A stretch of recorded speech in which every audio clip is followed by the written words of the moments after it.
Well, good morning, church. I hope that you're doing well this morning, and I'm glad that you're here joining me as we look through and continue to go through the letter to the Galatians that Paul wrote.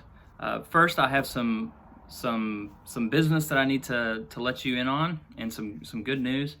This next Sunday, so February the 14th, we will be resuming our worship at the building in person. There's a lot of things that have gone into this decision, but the elders feel that a lot of the people that we know, members that we know, have either had the virus and gotten over it, or they're getting a vaccine, have received a vaccine, or are in the process on a list of getting the vaccine. And so we feel that as members continue to receive vaccinations, and the climate is becoming more and more safe to have in-person services, which is such a blessing, and it's something that we've hung on to, hope of, and looked forward to for the past year. So thank God for that, and I can't wait to see you next week and worship with you in person. There's a few things next week that are going to be similar, and a few things that are going to stay the same. Hopefully our services will resemble how we were worshiping pre-COVID more than they did during COVID. There'll still be some things that COVID precautions that we want to take. So for instance, we're still encouraging people to wear masks during worship. We're going to continue to use the individually wrapped cups. We're going to continue to have the contribution boxes at either exit, and you can drop your contributions in there whenever you feel it is necessary, or whenever you have the opportunity to do that. So those are going to be some of the same things. For the kids, coloring pages are going to be at the side entrances as they come in. Some things that are going to be different and look more pre-COVID is that we're going to start engaging in congregational singing again. So Barron is going to be leading us in our worship next week, and thank God for that. We will also, hopefully, and it's not all going to be worked out this week, but as we continue going, congregational involvement in the actual worship service will increase. So if you would like to read scripture or lead communion thoughts, please let me know if you're comfortable with that. We need volunteers for these things, and we'll call around and ask and see who wants to do it. But if that's something that you would like to do, that's all right, and we'd be grateful for that. If you think, I'm fine attending church, but I'm still worried about the virus, I don't want to be up and speaking into a microphone or anything, and that's fine too. There's no pressure here. We're moving, I think, into life beyond COVID, which is something that we've all been praying for throughout this past year. So members are going to be leading prayers, members are going to be reading scripture and leading singing and communion thoughts, and we're going to be having a children's sermon once again.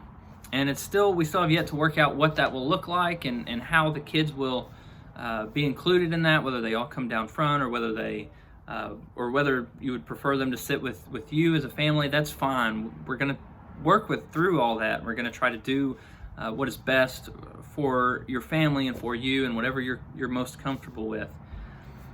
But we're going to try to move beyond some of the ways that COVID has impacted our worship, and get back to something that I think is maybe a bit more normal, and hopefully a bit more encouraging.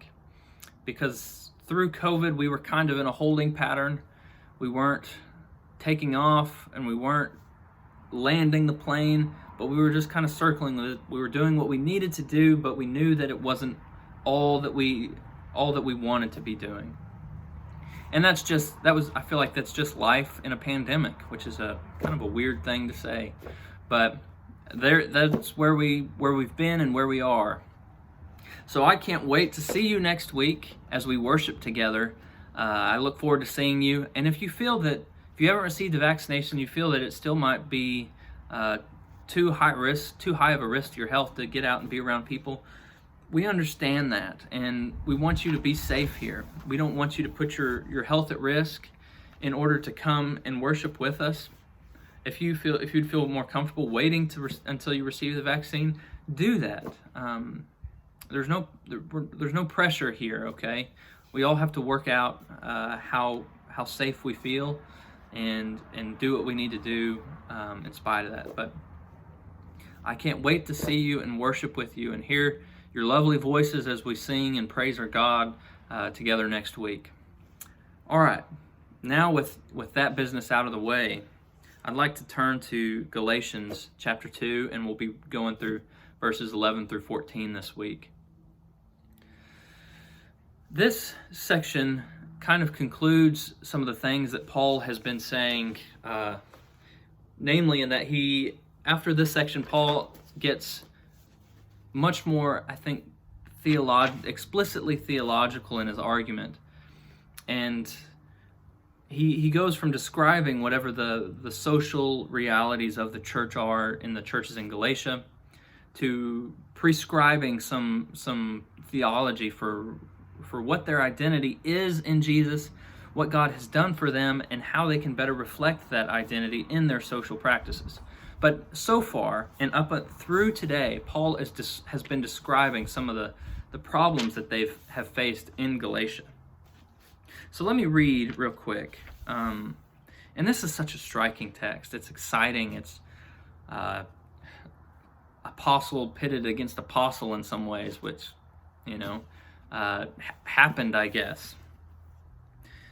So here is verse 11. When Cephas came to Antioch, I opposed him to his face, because he was clearly in the wrong. Or the Greek, or the NIV and the NRSV kind of soften it. The NRSV says because he stood self-condemned. The Greek just says because he stood condemned. That Peter was condemned in what he was doing. Paul is saying that he stood against the gospel of Jesus Christ in what he did in this situation. And so he was condemned in this moment. And this doesn't mean that Peter's soul was in danger of hell. I think what it means is that Peter was wrong. He was standing against God in this situation and what God was trying to do in the world. Verse 12, for until certain people came from James, he used to eat with the Gentiles. This is the heart of the issue here in the text. But when they arrived, he began to draw back and separate himself from the Gentiles because he was afraid of those who belonged to the circumcision group. The other Jews joined him in his hypocrisy, so that by their hypocrisy, even Barnabas was led astray. When I saw that they were not acting in line with the truth of the gospel, I said to Peter in front of them all, "You are a Jew, yet you live like a Gentile and not like a Jew. How is it then that you force Gentiles to follow Jewish customs?" Or the NRSV, how can you compel the Gentiles to live like Jews? So we have these arguments in the past of Paul dealing with these false Jewish Christian brothers who come to Galatia, and they're telling the Christians there that they need to be circumcised. And so Paul goes into a defense of where his gospel has come from, that it comes from God. He didn't receive it even from the apostles. He received it through a direct revelation of Jesus Christ, and he knew what he was supposed to do because his gospel came from God. So that's his argument, and then he goes into a description in the previous text that I preached on last week, that Paul's gospel isn't something that's unique to him, but that when Paul and Barnabas and Titus went down to the Jerusalem council, that James and Peter and the apostles that were there, that they confirmed that what Paul was preaching, that is what God is doing in the world. They said, yes, Titus does not need to be circumcised in order to be a Christian. And there was some spicy language in Paul's description of the apostles. He says, the supposed leaders of the church in Jerusalem and the so-called apostles. He's not saying that they're not apostles or that they're not leaders, but that they are leaders insofar as they stand in line with what God is doing in the world and what the gospel is. So they might be an apostle, but if they stand outside of God's mission in the world and his kingdom, they're not accomplishing God's mission. They're no longer a part of that mission. And therefore, to be an apostle is a contradiction of goals, and they're no longer united with God and what he's doing in the world. And that comes to a head in this text. So here we don't know exactly all the details here. It's brief, but Paul has a conflict with Peter. Antioch was in northern Syria, and it was one of the Christian epicenters in the first century. I mean, it was really important to the early church as a point from which other churches, it was a point of leadership amongst the other churches all across the world. So you had the Jerusalem church, which was really significant. You had the church in Antioch, and you had the church at Rome. These were all very important, influential churches in the first centuries and on through the centuries.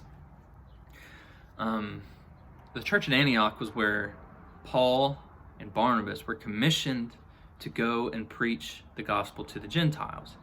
That was the home-based church from which Paul went and established churches on his missionary journeys. And it says Peter, he came up to Antioch, which makes sense. An apostle would go to these large churches which support many smaller churches in the regions and which is influential in the area. So Peter goes to Antioch. And it says he was there, and until people came from James. Remember, James is the leader of the Jerusalem church. He's the brother of Jesus in Jerusalem. It says Peter was eating with Gentiles. So he was sharing in table fellowship with Gentiles. Jews and Gentiles were eating together. Now, what is interesting here is it doesn't really describe communion practices here. It doesn't describe whether or not they were sharing in communion together, but we'll touch on that. I'll touch on that in a bit. But Jews and Gentiles were eating meals together in Antioch. Now, why is that significant? It was not against the law, and when I say law, I mean Torah. It was not against the Jewish prescriptions of Torah obedience to eat with a Gentile. However, socially, in the first century, it was discouraged. It was likely to be discouraged.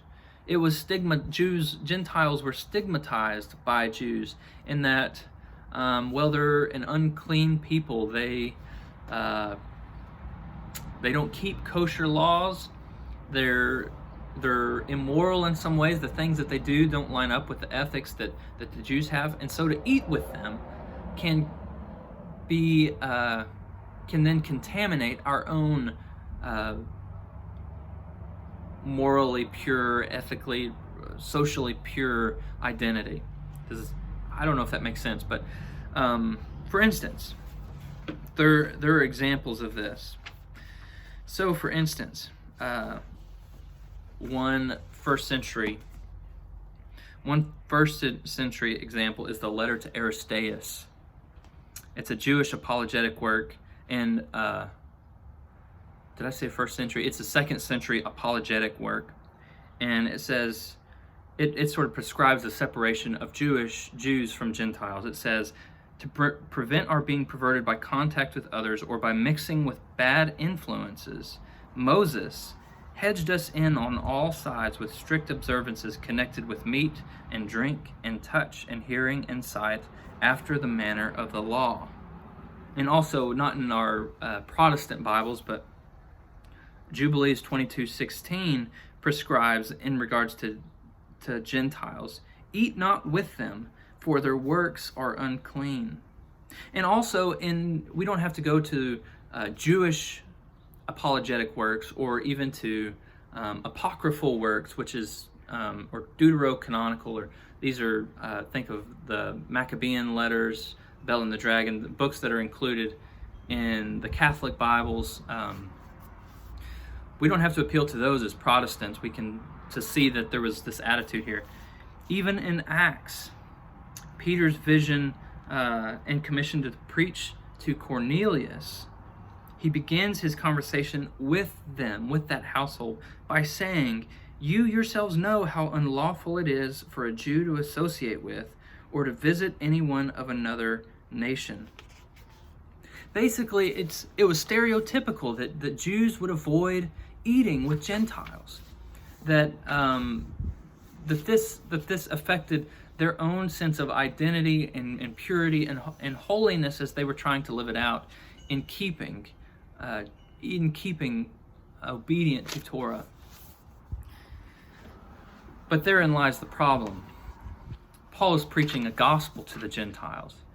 And next week, we're going to talk about how Jews and Gentiles are both justified alike by faith, and that how Paul moves into the theological argument for Jews sharing a table with Gentiles. And that's essentially the question that's being asked in this situation. Should Jews and Gentiles eat together? And Paul, let me go back. That's the question. Should Jews and Gentiles eat together? But there were different opinions on this. Paul cannot appeal to the Jerusalem council anymore, for although they agreed that Titus should not be circumcised, and they said he doesn't need to be circumcised and be obedient to the Torah in order to be a Christian, with what happens next, apparently there was a disagreement, and that, James and Peter, they kind of came to the conclusion, well, we should really kind of try to take a separate but equal policy here. The Gentiles, they don't need to become Jewish. They don't need to become observant to Torah in order to be Christian. But Jews still shouldn't really associate with Gentiles too heavily. We shouldn't really eat together at the same table. And it doesn't say that the Gentiles were eating pork or shellfish, or that they were eating that they were doing things against ritual purity law, Jewish ritual purity laws. It doesn't say. Paul doesn't go into detail, but it's possible that that's what they were doing.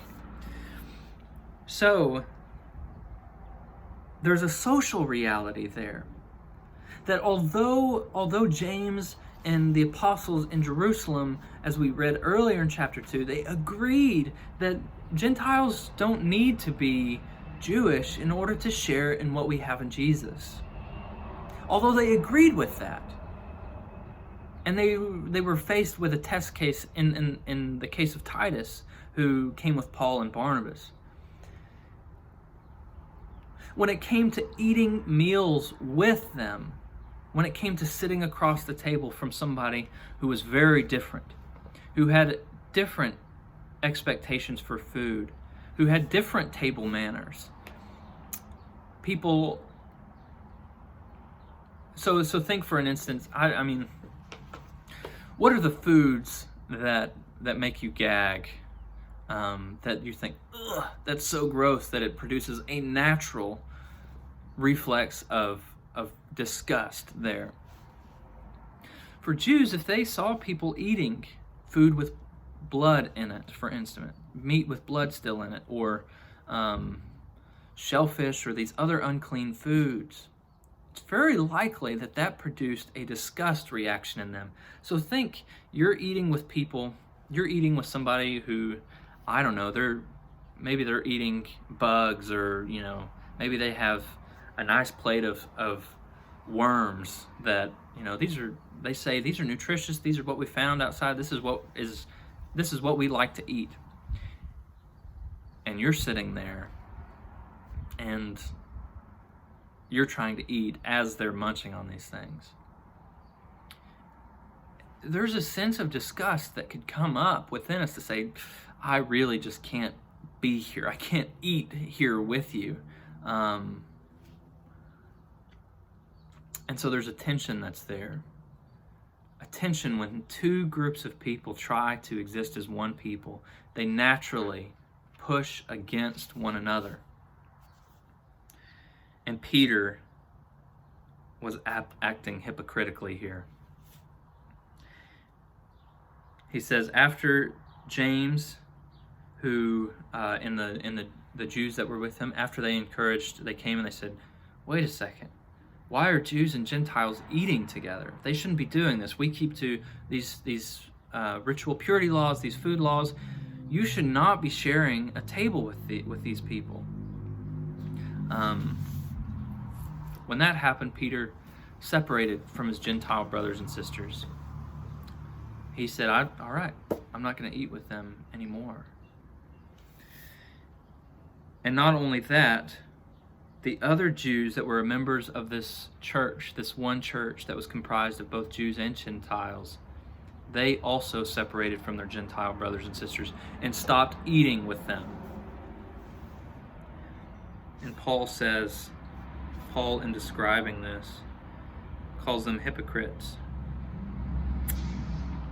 So much so that even one of Paul's closest workers, or fellow workers, Barnabas, he also was led astray here. That when this Jewish group called for those who were Jewish to separate from their Gentile brothers and sisters, they did it. And Paul calls them out for it. He says they were not acting consistently with the truth of the gospel.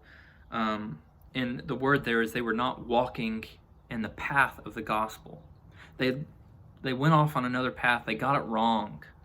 And he says, in the face of this, I didn't correct Peter in gentleness.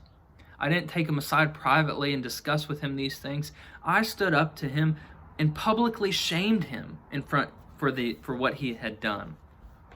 Because what he had done was so shameful and anti-gospel that I needed to do it. That's what he says. He says, if you, though a Jew, live like a Gentile and not like a Jew, how can you compel the Gentiles to live like Jews?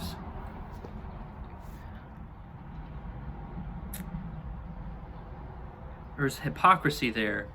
And this has been pointed out. I'm sure you've heard this before, but hypocrisy doesn't necessarily have the maliciousness that we think it has today in the Greek, but that it just means, they're pretending, or they were wearing a mask that they took off, and Paul is saying you were pretending at the gospel. You weren't actually living it out. Now, what does this mean for today? We're going to get into theologically why Paul thinks that this is not gospel over the next few weeks. And I'm excited to get into those with you. What does this mean for today? We all have our own cultures, our own family cultures. We have our own church cultures. And when these separate cultures blend together, there are points of conflict. And the most natural thing to do is to separate from one another over those points of conflict. Churches of Christ I think, can be really implicated in this. We have these things that we believe, that we've believed in the past, that we said we can't worship together anymore because of this issue. And those issues were not rooted in the gospel. They were not rooted in the person of Jesus Christ. And so we separated from them because it was easier than living with differences of opinion and differences of culture. I think one of the reasons that we have as many denominations as we have is because there is a human tendency to split and divide, to do what is most comfortable for us. And when something pushes us outside of our comfort zone, or when we're called to love someone who is not like us, who doesn't share our lives, who doesn't look like us or think like us or sound like us or smell like us or eat like us, it is easier to say, well, you guys go do your thing over there. We'll do our separate thing. Instead of being committed to loving them and being their brothers and sisters, being their family. And that is what I think Paul is imagining that God has done through Jesus in the church, that he's created a new people that includes both Jews and Gentiles. And that the gospel is not limited to one ethnic group. It's not a gospel of one privileged people, but that it extends to all people to create one new family, one new community that lives out the ethics and the lifestyle of the kingdom of God, which is loving one another. Jesus tells his disciples, people will know that you follow me when you love one another. And I think it's easy for us to think about loving people who are not Christians. But I think we often dismiss the idea of loving other Christians. We say, well, those Christians, they're not doing what they need to be doing. And so we're okay in our hatred of them or in our dismissal of them or our leaving of them. But loving our brothers and sisters. Not the people we wish they were, not our brothers and sisters as we wish they could be, but loving who they are as they are is so difficult. It's so difficult. But that is what God is about in the world, and that's what Paul saw God doing in the world.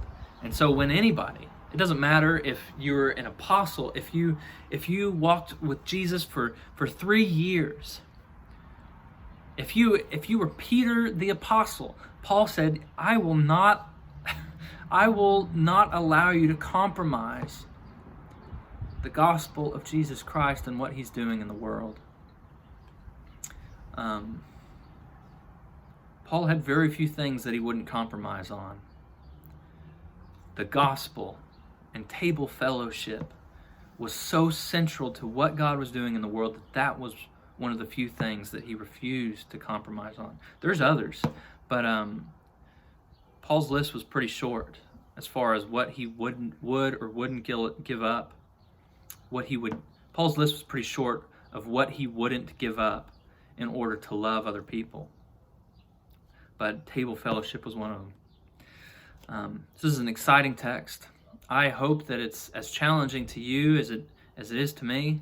There's so many parts of my life that I think need to be changed by what Paul is talking about here. And I hope that upon reflection, you might find some within yourself and within your own life. But God's grace is abundant, his mercy is infinite, and his love is steadfast.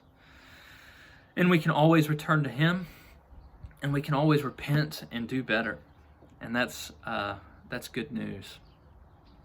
May God bless you this day, and I cannot wait to see and worship with you next week. Bye-bye.